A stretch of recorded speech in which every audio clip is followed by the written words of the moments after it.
सिद्धे जयप सिद्धे चौवियाहणं फलं पत्ते बंदंता अर्हन्ते बुच्छम आराधनाकंसो नमो अर्हन्ताणं नमो सिद्धाणं नमो आयरीयाणं नमो वज्रायाणं नमो लोहे संवसाहुणं।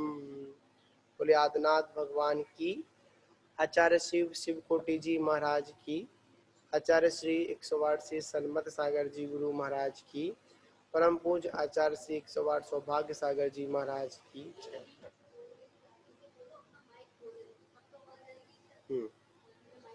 सुरतन सागर जी महाराज की जय। चलिए, इसमें कल हम लोगों ने बताया था, आचार्य भगवंत बता रहे थे, ये जीव उन पक्षियों के भांति पेड़ पर ठहरते हैं और ठहरने के बाद में फिर अपने कार्यवश निकल जाते हैं और जितने समय तक वो ठहरते हैं उतने समय तक उनका संयोग बना रहता है और इस संयोग और वियोग को ही आचार्यों ने इस संसार दशा की चित्रण का क्या किया है, चित्रण किया है। तो इसमें आगे आगे की ओर चलते हैं। पहिया उवासहि जह तीहम अल्लयन्ति तेया पूर्णो छंडिया जंति ड़यातः रिया समागमा सौवे। तो कह रहे हैं, जैसे किसी पराशय में पतित विभिन्न ग्राम नगर आदि में परस्पर में मिलते हैं। क्या होगा?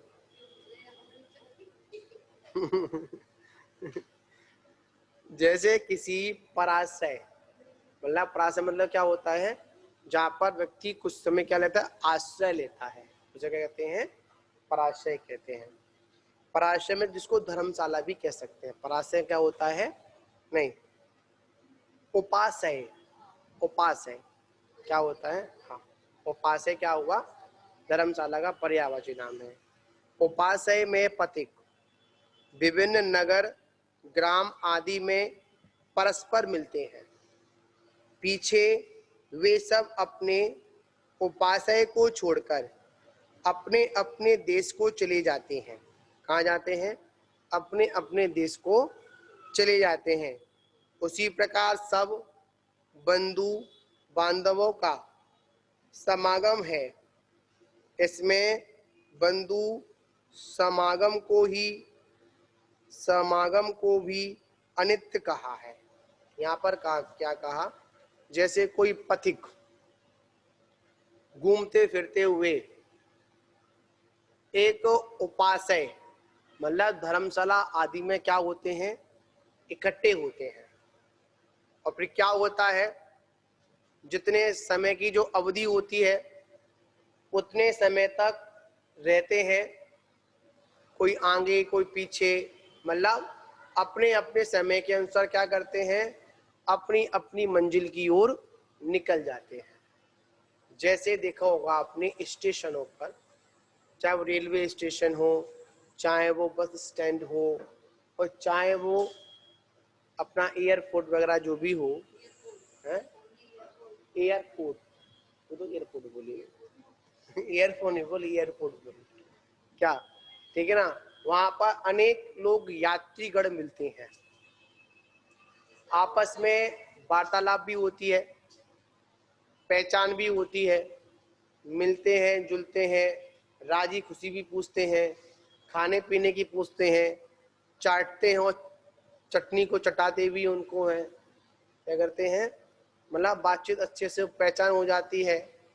फिर क्या होता है, जैसे जैसे जिन गाड़ियों का नंबर आता है, जहां जहां जाना होता है, वहां वहां व्यक्ति आगे पीछे अपने अपनी दशा की ओर चले जाते हैं। उसी प्रकार हम जितने भी लोग इस संसार में हैं, सब कैसे हैं, उपास्य। मतलब हमने क्या लिया, उपास्य मतलब हमने कहीं पर आश्रय लिया है। क्या लिया, हाँ, जिस गति में आश्रय लिया, जितने जितने समय का सहयोग है, उतने उतने समय के सहयोग के लिए हम सभी लोग मिले हैं। बाद में क्या होगा, सभी अपने अपने मार्ग की ओर, सभी लोग अपनी अपनी मंजिल की ओर, जहां जहां जिनको जाना है वो वहां वहां पर चला जाएगा। कोई भी उनको रोकने वाला नहीं है, ना कोई बुलाने वाला है और ना कोई रोकने वाला है। आप आओ, वेलकम, जाओ तो भीड़ कम।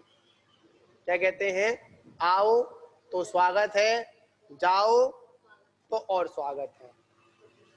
वहां पर ये भी नहीं, बाद में वहां पर ये भी नहीं लिखा होता है आपकी पुनः आगमन की प्रतीक्षा है।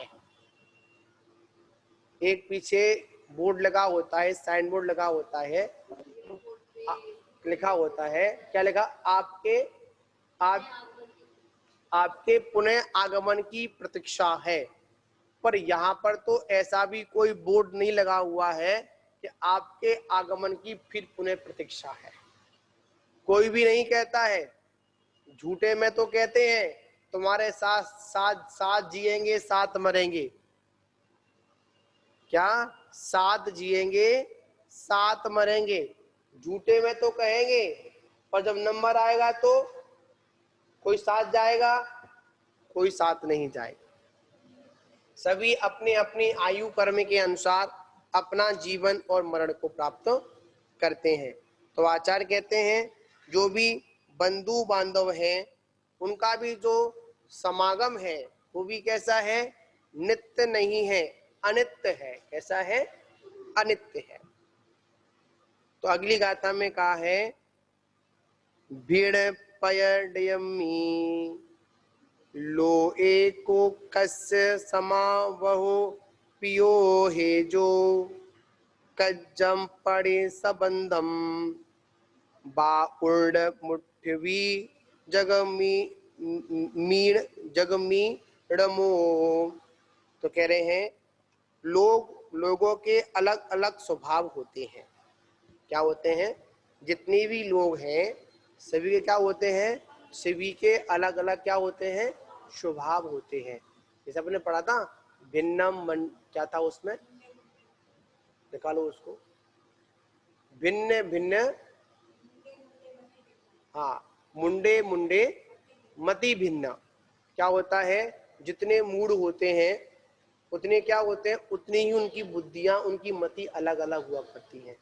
जैसी हमारी बुद्धि अलग है, आपकी बुद्धि अलग है, आपके सबकी आपकी बुद्धि अलग है। क्या सभी की बुद्धि कैसी कैसी अलग अलग हुआ करती है। तो क्या है, जितने भी लोग हैं सभी का स्वभाव कैसा है, सभी का स्वभाव अलग अलग है। ऐसे नाना स्वभाव वाले लोगों में कौन किसको, ऐसे नाना स्वभाव वाले लोक में कौन किसको स्वभाव में प्रिय हो सकता है। मतलब कह रहे हैं ऐसे नाना स्वभाव वाले लोक में कौन किसको स्वभाव से प्रिय हो सकता है। समानशील वालों को, समानशील वालों में ही मित्रता होती है, किंतु जब बंधु बांधवों तो समानशील वाले नहीं होते हैं, तब कैसे वह उनका बंधु हो सकता है। मगर क्या मित्रता किन में होती है, मित्रता उनमें होती है जो समान होते हैं। क्या होते हैं, समान होते हैं। पर सारे लोग समान तो है नहीं है, सभी की बुद्धि कैसी है, सभी की बुद्धि अलग अलग है, तो समानता तो है नहीं है। तो आपके वो बंधु बांधव कैसे हो सकते हैं? नहीं हो सकते हैं। कार्य को लेकर ही संबंध होता है। क्या होता है? कार्य को, हाँ क्या कह रहे हैं, किंतु सब बंधु बांधव समहा, तब कैसे वह उनका बंधु हो सकता है? कार्य को लेकर ही संबंध होता है, कार्य के ना होने पर संबंध नहीं रहता है। जब तक कोई कार्य है तब तक तो संबंध है, और जैसे ही कार्य निकला तो तुम कहाँ पड़े हो, ये नहीं, ये संसार का नियम है। जब तक काम है तब तक पूछेंगे, और जैसे ही काम निकल गया तो कोई किसी को पूछने वाला नहीं है। यही तो एक अज्ञानता है, यही तो संसार का चित्रण कराने वाला है।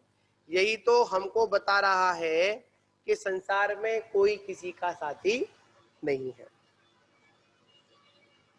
जैसे रेत का प्रत्येक कण अपना भिन्न स्वभाव वाला है।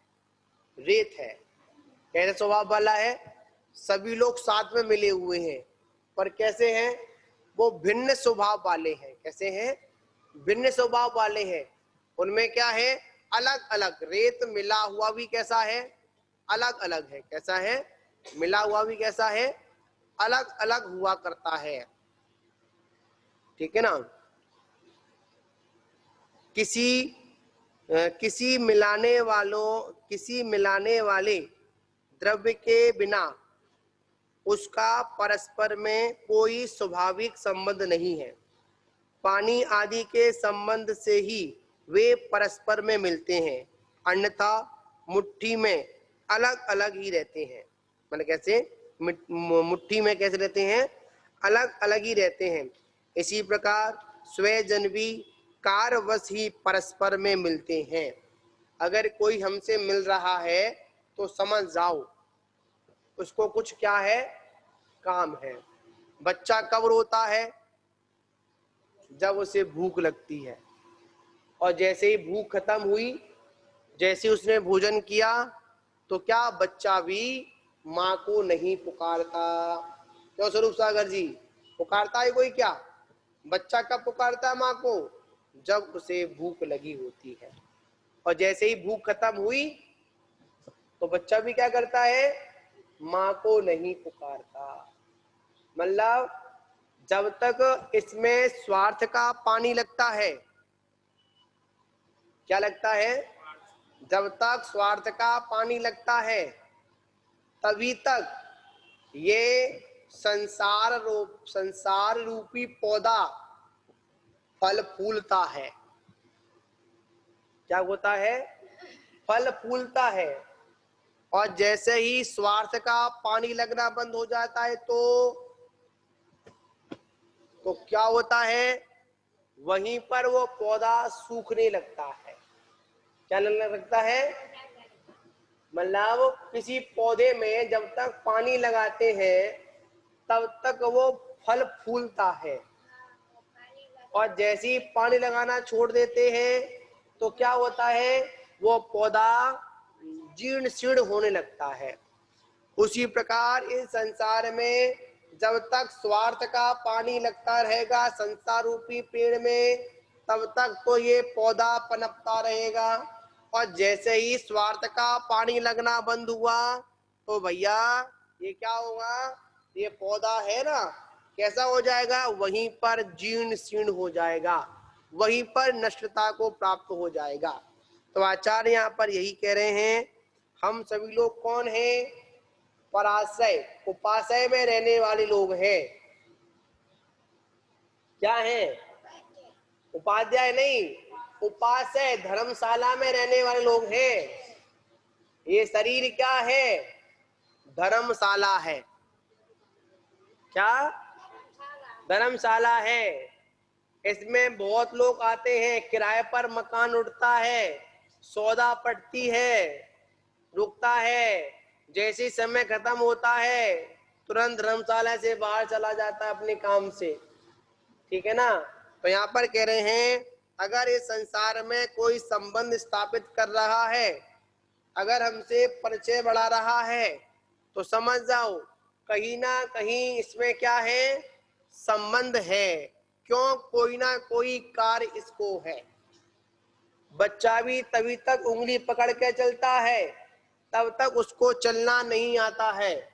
जैसे ही चिड़िया के बच्चे को उड़ना आ जाता है, वैसे ही चिड़िया का बच्चा घोंसला छोड़कर उड़ जाता है, पर चिड़िया को कोई दुख नहीं होता। क्या नहीं होता? कोई दुख नहीं होता। और एक बात और याद रखना, कोयल कभी भी अपना घोंसला नहीं बनाती। क्या? ये कोयल है, कौवा है? हाँ, ऐसे कुछ है। कोयल कभी भी अपना घोंसला नहीं बनाती, वो कौवों के घोंसलों में नहीं, ऐसे कुछ है नहीं, है ना? क्या भाई, कोयल कोयल ही है ना? कोयल कभी भी अपना घोंसला नहीं बनाती, वह दूसरों के घोंसलों में क्या कर रख देती है? अपने अंडों को रख देती है। उन अंडों की सुरक्षा कौन करता है? कौवा करता है। ठीक है ना? तो यहाँ पर क्या है, हमको क्या करना है? यही तो स्वार्थ है। ठीक है ना? तो हमको क्या करना है? पक्षी अपने बच्चों को पालते हैं, दाना चोंच में दाना लाकर उनकी चोंच में डालते हैं, उनको खिलाते हैं, उनको पिलाते हैं, बड़ा करते हैं। बड़ा होते ही क्या होता है? जैसे ही वो घोंसले में कब तक रहता है? जब तक उसको उड़ना नहीं आता है। जैसे ही पंख निकल आते हैं तो उसका साथ लेता है क्या? नहीं लेता है। तो उसी प्रकार जब तक हमारा कार्य है, तभी हम आपस में वार्तालाप करते हैं, अन्यथा क्या होता है? कोई भी किसी से वार्तालाप नहीं करता। ये किसका नियम है? ये संसार का नियम है। किसका नियम है? आप कहो कि मेरे साथ अलग हो, नहीं, ये सभी के साथ में है। किसके साथ में है? सबके साथ में ऐसा होता है। तो आचार्य कहते हैं हमको कैसे रहना है? बालू की तरह रहना है। कैसे रहना है? बालू की तरह रहना है। हमको मिट्टी की तरह नहीं रहना है। मिट्टी क्या होती है? मिट्टी फिसलने का काम करती है, मिट्टी मिल जाती है, पर बालू नहीं मिलती है। क्या नहीं मिलती है? बालू नहीं मिलती है। तो आचार्य प्रवर हमको यहाँ पर यही दो गाथा के द्वारा समझाने का प्रयास कर रहे हैं। क्या कर रहे हैं? हम अपने अपने, अगर आप लोग अगर देखना चाहते हैं इस संसार में कोई है, तो आचार्य कहते हैं कोई भी संसार में किसी का नहीं है। अपने अपने कार्य के वश सभी लोग वार्तालाप करते हैं, अन्यथा कोई भी वार्तालाप करने को तैयार नहीं होता है। इसी के साथ विराम लेते हैं। बोलिए महावीर भगवान की जय।